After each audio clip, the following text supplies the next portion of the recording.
കരയാതെ ശാന്തി. എന്നെ തുടരുത് ശാന്തി. ഞാൻ നശിച്ചവളാണ്. ഒരിക്കലുമല്ല. ലോകത്ത് എത്രയോ പെൺകുട്ടികൾക്ക് നിന്റെ അനുഭവം ഉണ്ടായിട്ടുണ്ട്. എനിക്കിനി ജീവിക്കണമെന്നില്ല.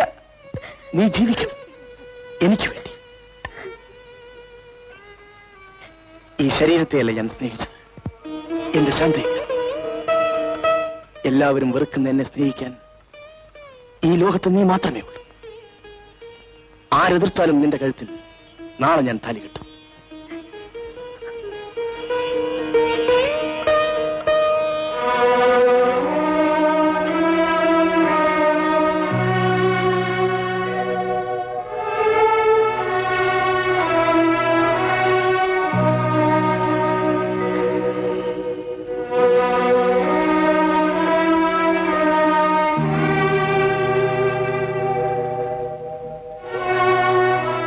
മോൻ എന്താണ് ഉറങ്ങാത്തത്? ഒന്നുമില്ല. എന്തോ ഉണ്ട്. നിന്നെ നമ്മൾ ഇങ്ങനെ ഇതുവരെ കണ്ടിട്ടില്ല. മൊയ്തൊക്കെ കിടന്നുറങ്ങണം. ഞമ്മക്ക് ഉറക്കമല്ല കുഞ്ഞ്, നമ്മൾ മരിച്ചോണ്ടിരിക്കല്ലേ. അതിന് മറുപടി പറയാനുള്ള ശക്തി എനിക്കില്ല. ഈ ദുനിയാവില് തന്റെ പോലും ബഹവയ്ക്കാത്ത എനിക്ക് ശക്തിയില്ലെന്നാ.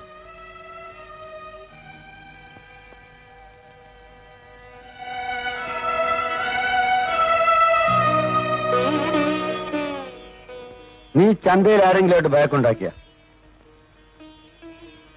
മോനെ, നീ ഇങ്ങനെ മിണ്ടാട്ടം ഉരിയാട്ടം ഇല്ലാണ്ടിരുന്നാല് ഞമ്മക്ക് ഉറക്കം വരില്ല. ബഷീറിന്റെ സ്ഥാനത്ത് നിന്ന് നമ്മളെ മയ്യത്തെടുക്കേണ്ടത് നീയാണ്.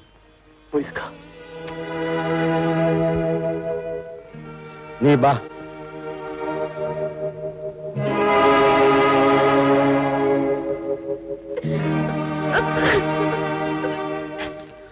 അച്ഛനൊരു കള്ളുകുടിയനായതുകൊണ്ടാണ് ആ ലാസറിനെ തൊടാൻ ധൈര്യപ്പെട്ടത്. അച്ഛനെ പോലുള്ളവർക്ക് പെൺമക്കൾ ജനിക്കാൻ പാടില്ല. മോളെ, ഞാനൊരാണായിരുന്നെങ്കിൽ തന്റെയെങ്കിലും ജീവിക്കുമായിരുന്നു. മോളെ, അച്ഛൻ കുടിച്ചു കുടിച്ച് ഈ കുടുംബം നശിപ്പിച്ചു. അച്ഛൻ മാർക്കറ്റിൽ മീൻ വിൽക്കുന്ന ആളല്ലേ?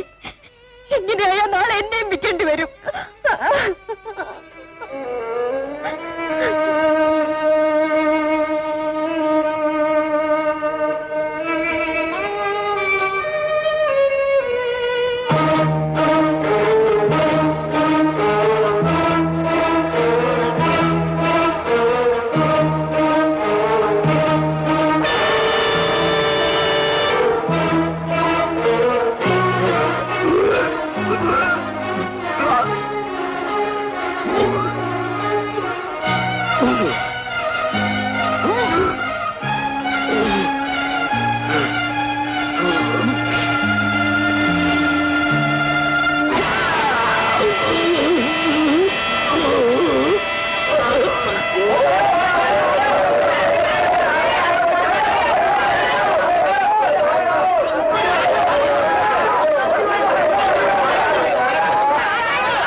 ഇവനിവിടെ ആരെങ്കിലും വിരോധികളുണ്ടോടാ? രാജൻ ഈ വാക്കത്തെയും കൊണ്ട് ലാസാറിനെ അന്വേഷിച്ച് ഇന്ന് ഈ ചന്ത മുഴുവൻ നടക്കുന്നുണ്ടായിരുന്നേ. ഓഹോ,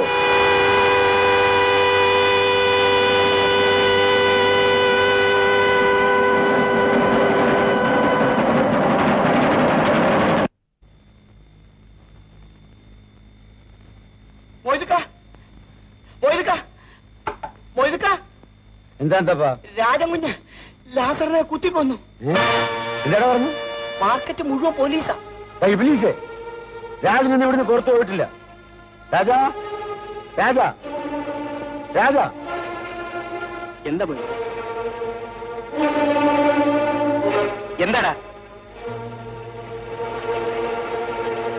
നീ നമ്മളെ രാത്രിയിൽ പുറത്തു പോയാ? ഇല്ല മൊയ്തുക്ക. നീ ലാസറെ കുത്തിക്കൊന്ന് ഞാൻ പറയണു? ഞാനും രാജകുഞ്ഞിന്റെ വെട്ടുകത്തിയാ പോലീസിന്റെ കിട്ടിയിരിക്കുന്നു. കുറച്ചോനെ നമ്മൾ എന്തൊക്കെയാണ് കേൾക്കുന്നത്? രാജാ, രാജാ, മോനെ ആ കൂടി തുറന്നു അതിനകത്ത് ഇരിക്കേ. വേഗം ചെല്ലേ, ചെല്ലേ.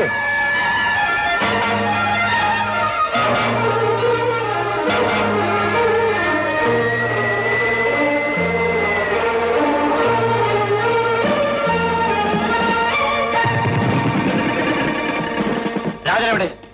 നമ്മക്കറിയില്ല. അറിയില്ല അല്ലേ? കേറി നോക്കി.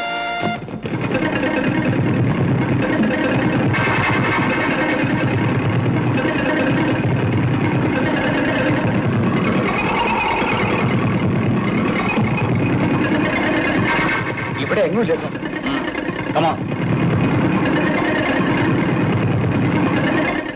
നീ വേഗം ചന്തയിലേക്ക് ചെല്ല്. അവിടെ എന്തൊക്കെ നടക്കണം നമ്മൾ അറിയിക്കണം. ചെല്ലേ.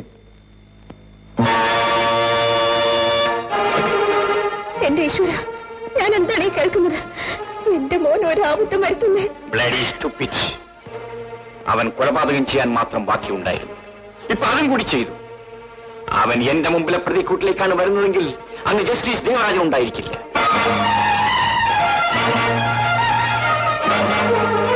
അമ്മേ, അമ്മേ.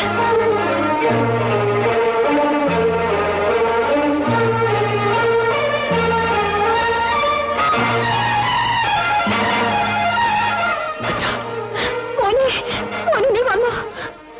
നീ എന്തിനിവിടെ വന്നു? അച്ഛാ, ഞാൻ ആരെയും കൊന്നിട്ടില്ല. ജസ്റ്റിസ് ദേവരാജൻ കൊലപാതകയാണെന്ന് അറിയുന്നത് അച്ഛന് അപമാനമാണ്. ഒരിക്കലും വരരുതെന്ന് വിചാരിച്ചിരുന്ന ഈ വീട്ടിൽ ഞാനിപ്പോൾ കടന്നു വന്നത് അച്ഛനോട് സത്യം തുറന്നു പറയാൻ വേണ്ടി മാത്രമാണ്. അച്ഛൻ എന്നെ വിശ്വസിക്കണം. ഞാൻ നിന്നെ വിശ്വസിക്കാനോ? അമ്മേ, അമ്മയെങ്കിലും എന്നെ വിശ്വസിക്കൂ. അമ്മയുടെ മകനൊരു കൊലപാതകയല്ല.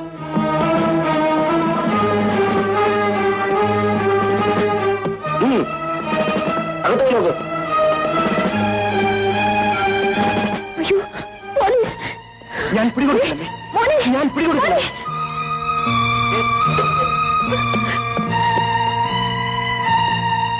രാജൻ ഇവിടെ വന്നു സാർ. വന്നു. രാജനെ അറസ്റ്റ്. അയ്യോ, എന്റെ മോനൊന്നും ചെയ്യരുതെന്ന് അവരോട് പറയൂ. നിങ്ങൾ നിങ്ങളുടെ ഡ്യൂട്ടി ചെയ്യൂ. അവൻ ഇതിലെയാണ് പോയത്. Thank you.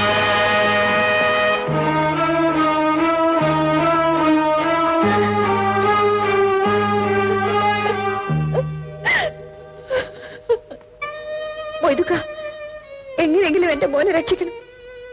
അവൻ നിരപരാധിയാണെന്ന് അവന്റെ അച്ഛൻ പോലും വിശ്വസിക്കുന്നില്ല. എന്റെ മോൻ എന്തെങ്കിലും സംഭവിച്ചാൽ പിന്നെ മൊയ്തുക്കയ്ക്ക് ശാരിപ്പങ്ങളെ കാണാൻ കഴിയില്ല.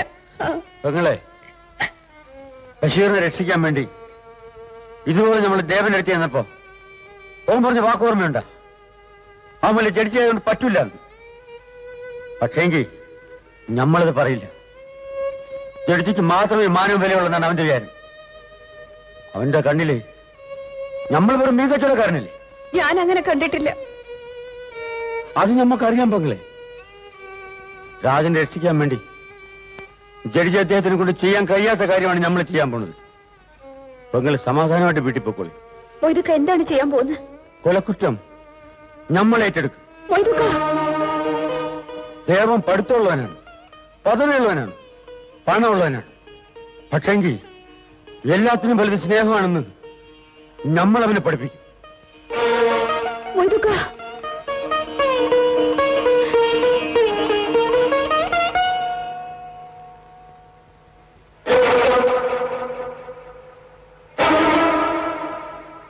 മൊയ്തു, എന്താ മൊയ്തു? ലാസറിന്റെ കൊലപാതകത്തെ പറ്റി പറയാനാണ് നമ്മൾ വന്നത്. മൊയ്തു എന്താ പറയുന്നത്? ലാസറെ കൊന്നത് രാജനല്ല, നമ്മളാണ്. മൊയ്തു, നീയോ? അതെ. അല്ല. മോനെ, നീ മൊയ്തുക്ക, എനിക്ക് വേണ്ടി കള്ളം പറയരുത്. എന്നെ അറസ്റ്റ് ചെയ്യൂ.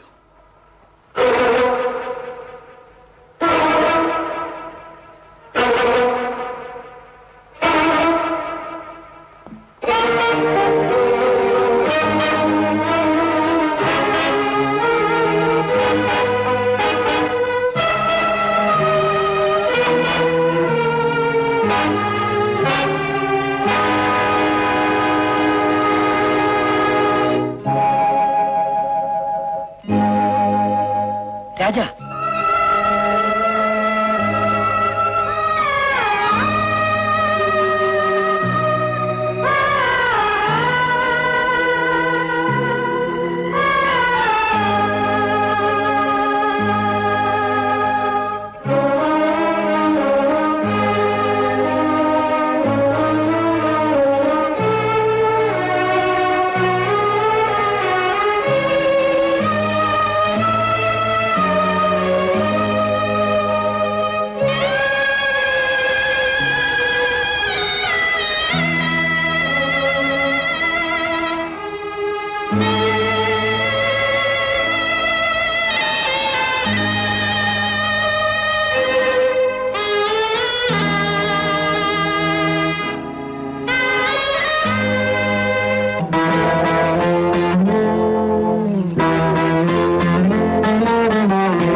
ക്ഷേത്രയുദ്ധം ഉള്ളിൽ അടുത്തവർ തമ്മിൽ തമ്മിൽ ശരം എയ്യവേ ഇന്നും മണ്ണിൽ കുരുക്ഷേത്രയുദ്ധം ഉള്ളിൽ അടുത്തവർ തമ്മിൽ തമ്മിൽ ശരം എയ്യവേ നടങ്ങുന്ന നോവും മനസാക്ഷികൾ നനയുന്ന നേരിൽ മിഴിത്താരകൾ ഇന്നും മണ്ണിൽ കുരുക്ഷേത്രയുദ്ധം ഉള്ളിൽ അടുത്തവർ തമ്മിൽ തമ്മിൽ ശരം എയ്യവേ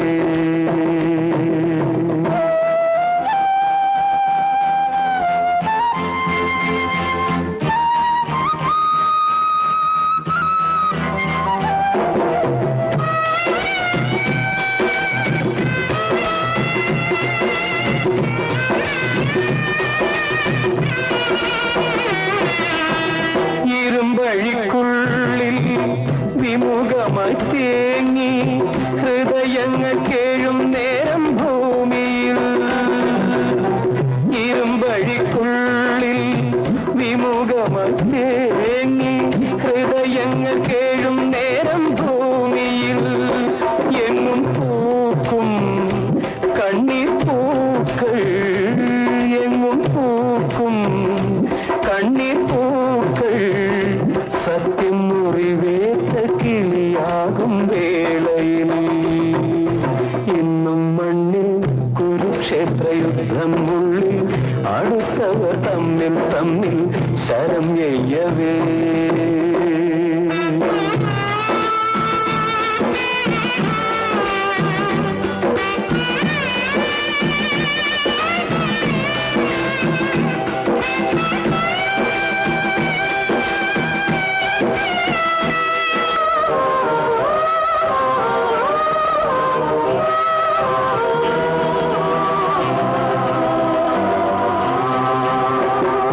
നിണം തൊടും മണ്ണിൽ നിരായുധർ നിൽപ്പു മനസ്സിന്റെ തൂക്കം നോക്കും നീതിയും നിണം തൊടും മണ്ണിൽ നിരായുധർ നിൽപ്പു മനസ്സിന്റെ തൂക്കം നോക്കും നീതിയും ധർമ്മം തോറ്റു പുണ്യം മാഞ്ഞു ധർമ്മം തോറ്റു പുണ്യം മാഞ്ഞു മുന്നിൽ വിധി വന്നു വിളയാടും വേളയിൽ ഇന്നും മണ്ണിൽ കുരുക്ഷേത്രയുദ്ധം ഉള്ളിൽ അടുത്തവർ തമ്മിൽ തമ്മിൽ ശരം എയ്യവേ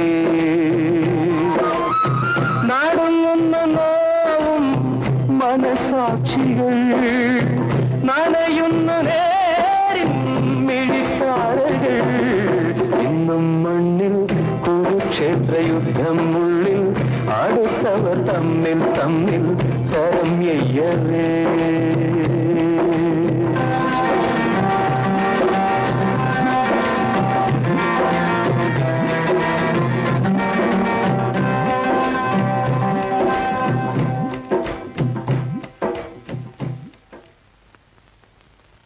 നിയമത്തെപ്പറ്റി കർശനമായി സംസാരിക്കുന്ന അങ്ങ് മനുഷ്യധർമ്മം എന്താണെന്നും കൂടി ചിന്തിക്കണം.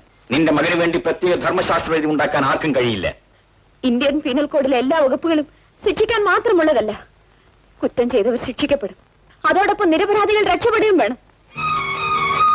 നീ പറഞ്ഞതിന്റെ അർത്ഥം അവന് ജാമ്യം കൊടുക്കാൻ വേണ്ടി ഞാൻ പോലീസ് സ്റ്റേഷനിലേക്ക് ഫോൺ ചെയ്യണമെന്നല്ലേ? സ്വന്തം മകന് വേണ്ടി അത്രയും ചെയ്തു പോകുന്നത് കൊണ്ട് ആകാശം ഇടിഞ്ഞു വീഴുമോ? നിങ്ങൾ 1000 വട്ടം തെമ്മാടിന്ന് വിളിച്ചാലും അവൻ നിങ്ങളുടെ മകനാണ്. അവനൊരിക്കലും കള്ളം പറയില്ല. കൊല ചെയ്താൽ ചെയ്തു എന്ന് പറയാനുള്ള തന്റെ ഇടം അവനുണ്ടെന്നാണ് എന്റെ വിശ്വാസം. നീ എന്ത് പറഞ്ഞാലും ഒരു ജഡ്ജ് എന്ന നിലയിൽ എന്റെ മാർജിൻ വിട്ട് ഒരു ചുവട് പോലും വെക്കാൻ എനിക്ക് കഴിയില്ല. ഈ ഭൂമിയിൽ ഞാൻ ഏറ്റവും വെറുക്കുന്നത് റെക്കമെൻഡേഷൻ എന്ന വാക്കിനെയാണ്. നിയമദേവതയ്ക്ക് പോലും പാർഷ്യാലിറ്റി ഉണ്ടാകാതിരിക്കാൻ വേണ്ടിയാണ് കണ്ണുകെട്ടിയിരിക്കുന്നത്. I am Justice Devarajan.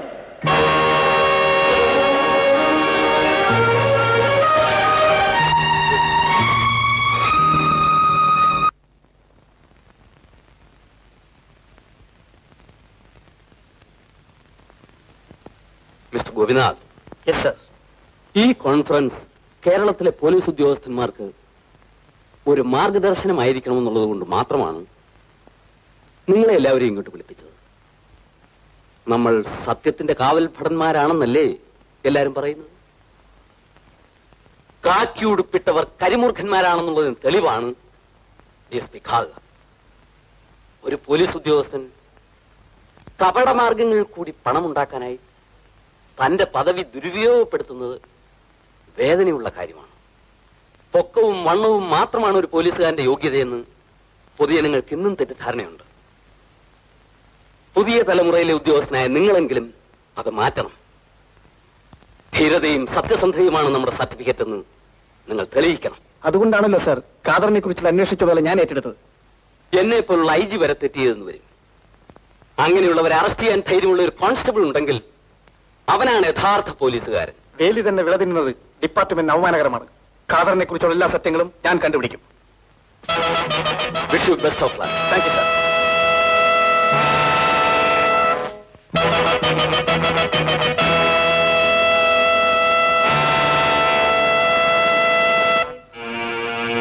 കസ്റ്റംസും പോലീസും കഴുകന്മാരെ പോലെ നമ്മെ വട്ടമിടാൻ തുടങ്ങിയിട്ടുള്ള കാര്യം മറക്കരുത്. അവരെ വെട്ടിക്കാനുള്ള ബുദ്ധി ഞങ്ങൾക്കുണ്ട്. എങ്കിൽ സ്വർണം കൊണ്ടിരുന്ന ബോട്ട് രാത്രിയിൽ മാത്രമേ കരക്കടുപ്പിക്കാവൂ. അത്രയേ ഉള്ളൂ. ശരി, പൊയ്ക്കോളൂ.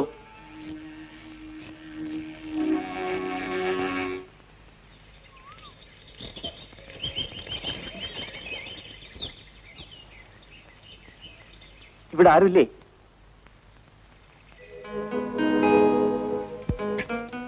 ആരാണ്? മനസ്സിലായില്ലല്ലോ. ഞാനൊരു ഫിഷിംഗ് ബോട്ട് കമ്പനിയുടെ ഏജന്റാണ്. ഇവിടുത്തെ മാർക്കറ്റിലെ ഏറ്റവും വലിയ മീൻ കച്ചവടക്കാരൻ മൊയ്തുക്കിയാണെന്ന് അറിഞ്ഞു. അതുകൊണ്ട് ചില കാര്യങ്ങൾ ചോദിക്കാൻ വേണ്ടി വന്നതാ. ഇരിക്കെ.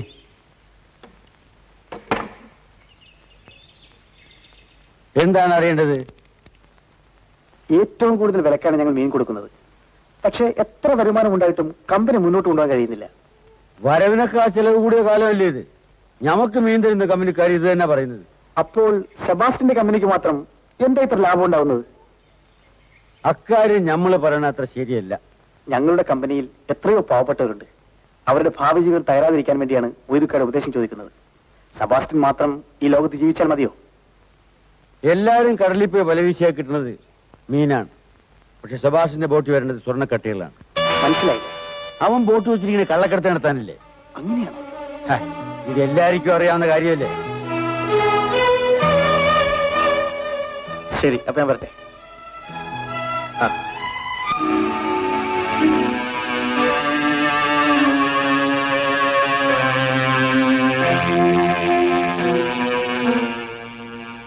സെബാസ്റ്റ്യൻ, നമ്മൾ കോട്ട കെട്ടുന്നത് പുകയുന്ന അഗ്നിപർവ്വതത്തിന്റെ മുകളിലാണ്.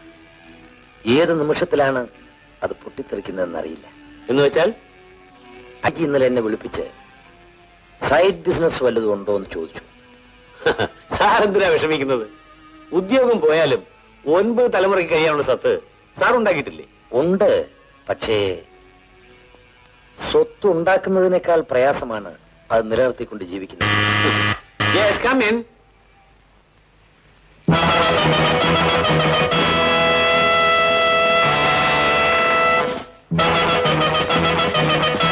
Good morning. ഗോപി എന്താ ഇങ്ങോട്ട്? സെബാസ്റ്റ്യൻ സാറിനെ ഒന്ന് കാണാൻ വേണ്ടി വന്നതാ. പക്ഷേ ഖാദർ സാർ ഇവിടെ ഉണ്ടാവുമെന്ന് കരുതിയില്ല. ഞങ്ങൾ പഴയ സ്നേഹന്മാരല്ലേ. ഗോപി ഇരിക്കും. Thank you.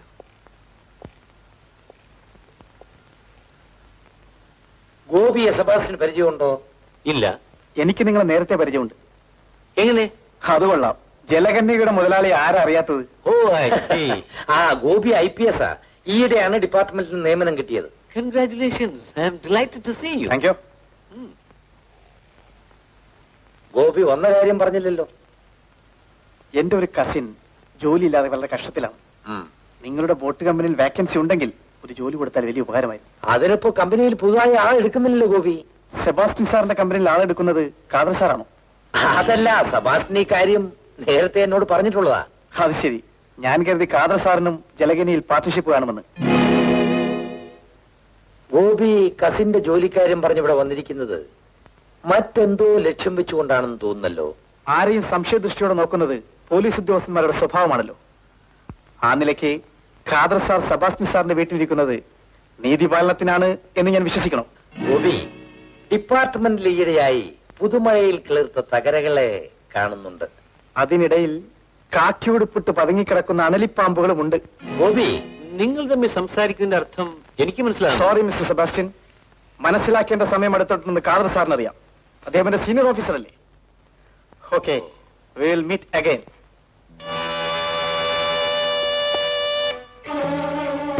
ഗോപി, കടൽ നീന്തി കടക്കാൻ മടിക്കാത്ത എന്നെ കൈത്തോട് കാണിച്ച് ഭയപ്പെടുത്തണ്ട. അതിന് മറുപടി പറയേണ്ട സ്ഥലത്ത് വെച്ച് ഞാൻ പറയാം. പക്ഷെ ഒരു കാര്യം, കള്ളപ്പണവും കരിഞ്ചന്തയും നടത്തുന്ന കൊലപാതകൾക്കുള്ളതല്ല ഈ കാക്കിക്കുപ്പായമെന്ന് ഞാൻ തെളിയിക്കും. I will prove it. Bye. ഇവനെ നമ്മൾ സൂക്ഷിക്കണം. You are correct.